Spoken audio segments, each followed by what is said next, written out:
Hello friends, welcome back to my channel. నేను మీ శ్రీ దుర్గా. అందరూ ఎలా ఉన్నారు? బాగున్నారా?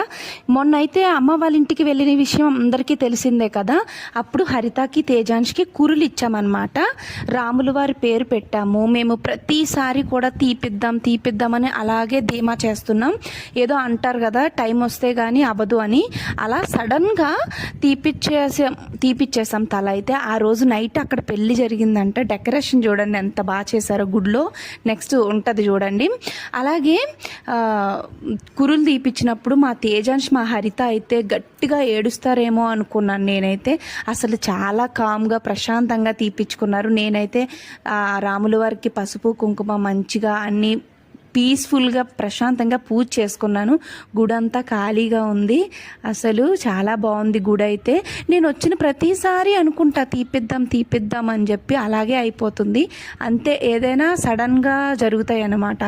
అలా అదే పేరు పెట్టేటప్పుడు ఏ దేవుడు పేరు పెట్టాలి, ఏ దేవుడికి తలలు ఇవ్వాలి అని మొక్కుకుంటారు కదా, అదనమాట. అవి ఎక్కువ రోజులు ఉంచకూడదంట. మా అమ్మ ఎప్పటికప్పుడే తిడుతూనే ఉంటుంది. ఎప్పుడు ఉంటాయి పనులు, వెళ్ళి వీలు చూసుకొని వెళ్ళి ఇచ్చేయండి, పిల్లలు పెద్దోళ్ళు అవుతున్నారు అనేసి. మాకే కుదరక మేము వెళ్ళట్లేదండి. ఇప్పుడైతే అయిపోయింది.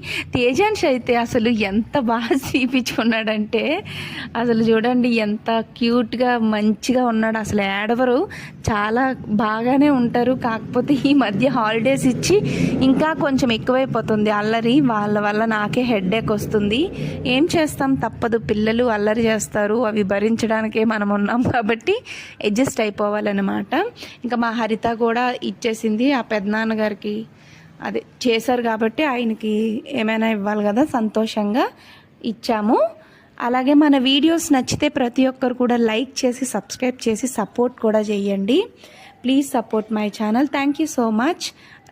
నెక్స్ట్ వీడియో కోసం వెయిట్ చేయండి. బాయ్.